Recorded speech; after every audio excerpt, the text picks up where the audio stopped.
I think now is a good time to share with you what I brought with me on my car camping trip. I'll split it into a few sections. I do bedroom, kitchen, wardrobe, and food. For my bedroom, I brought a few garden sofa pillows, three of them in total. They're long enough to cover basically my whole length once I lay them down in the boot and take the seats down. I brought myself two sleeping bags. I'm using a 10-degree sleeping bag mainly, but I brought this one as a backup in case it gets too cold. Obviously, a pillow. I have a heated blanket here, which I connect to my power station. Then I have a few curtains that go across the coupe inside there and the side window so nobody can peek into the car. And I think that's pretty much what I brought. That's my bedroom setup. My living room setup is pretty simple. I have a chair and a tiny little camping table,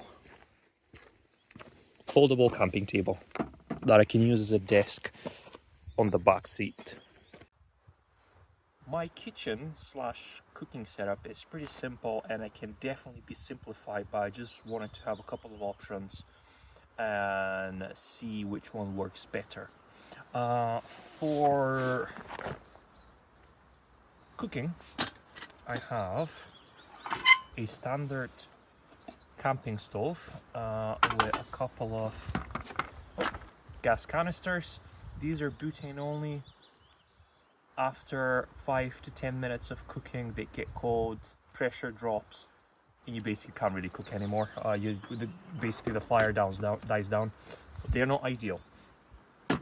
What I got, thanks to my brother, is one of those tiny little backpacking stoves, titanium.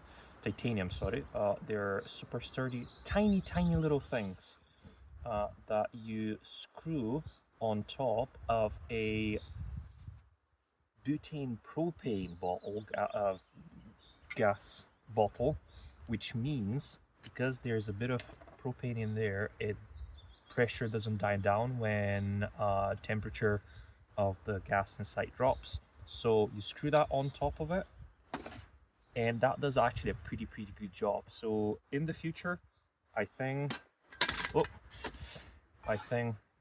all this will go away, and I will not need to take that with me. Righty. In terms of pots and pans, I got myself two of those. These are titanium. I don't know if I'll recommend them. They're super lightweight, super sturdy, but ton of fingerprints. I don't know if you can see, and they do not do a good job of distributing heat across the whole pot. I could replace them with a single different pot because these are expensive. I mean, I bought these solely for the camping trip, so I'm talking from that perspective. I would not spend the extra £30. I think it cost me £30 to get those, and they included something that I quite like, which is a titanium spork. That's nice. I like that. I like that. Maybe I would probably use something like this in the future. These two, they're great because one of them packs into the other. This is 450ml. This is 750ml.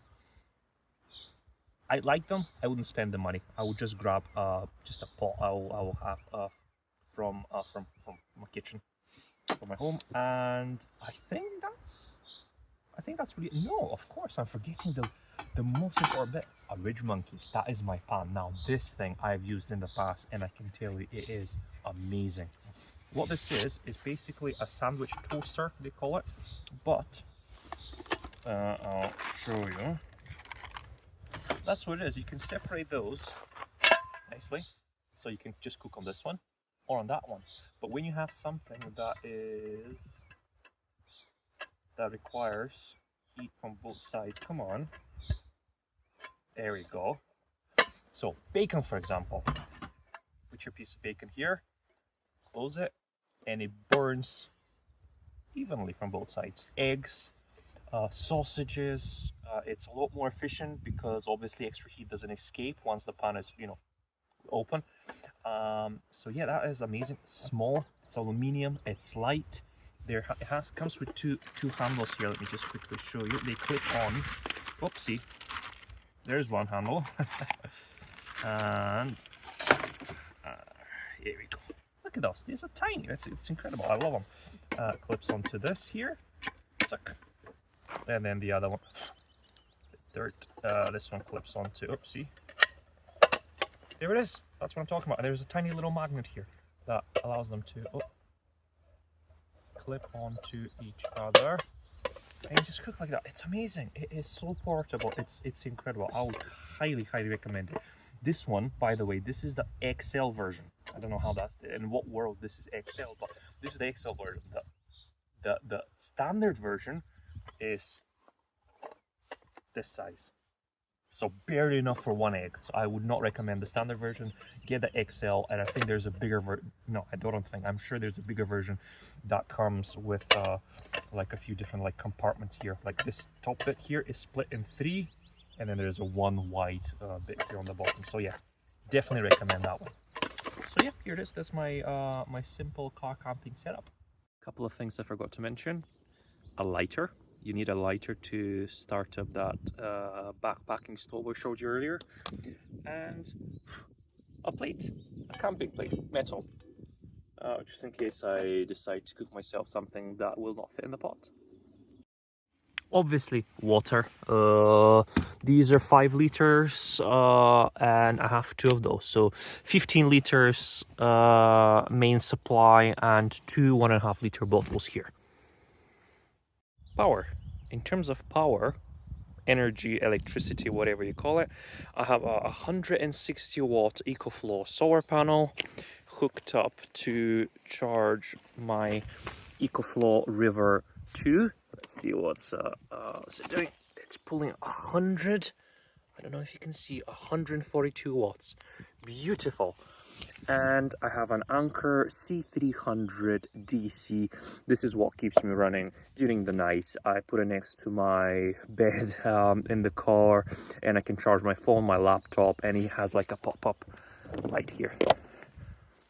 Solid. Most importantly, the car I brought with me for my car camping adventure. It is a Mazda 3 15 plate, and it's the SE Lux model. Not that it matters, but it's a Mazda 3. It is just long enough to fit me on the back there when the seats are down.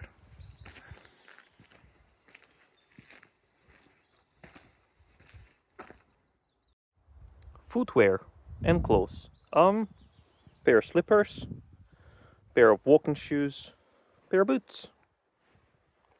Clothes are pretty straightforward. I have 3 backpacks. One bag that have a normal standard change of clothes, underwear, socks, shirts and stuff. One string bag that I'll take with me to a shower room somewhere if I decide to have a shower. And a hiking backpack that has my waterproof jacket, hat, shorts, hat, gloves, scarf, a small battery bank, power bank kind of thing to charge my phone in case of an emergency, my headlamp, which I've currently put over there, yeah, Petzl, highly recommended, and a bottle of water, and that's really it. 3 backpacks, one serves a particular purpose. And here's all the tech I brought with me on my car camping trip this weekend. My MacBook Air, my ROG Ally, a pair of true wireless earphones, Garmin Instinct 2 smartwatch, power bank, and my Google Pixel 8a I'm shooting this video with. And last but not least, food. I think this is quite individual, so it really depends what you like. But what I brought myself here is some cheese that needs to go in the first day or 2 of car camping. Some oats, which I will nicely mix with a fruit and nut mix, tropical mix from Lidl. That is pretty good. It'll go nicely. All you need is water, a camping stove, and some gas, obviously. what's this? A brioche bun left over. I have some nuts. Oh, the highlight of the trip, of every trip, is an egg and bacon roll, which I'll prepare later. I got myself some nice Scottish crispy breakfast rolls, bananas, pot noodles. Again, that was left over at the house, so I decided to take it with me. It's just some wraps, fruit and nut bars, eggs, protein bar, and in my fridge here, I don't want to open it because I don't want to obviously get some more in there because time is running out on it, and that frozen bottle of water is defrosting quickly. I have here bacon, butter, milk, and some cooked chicken breast. So that's really it. That's all I have. Nice and simple, but again, that's really individual, and it really all comes down to what you like.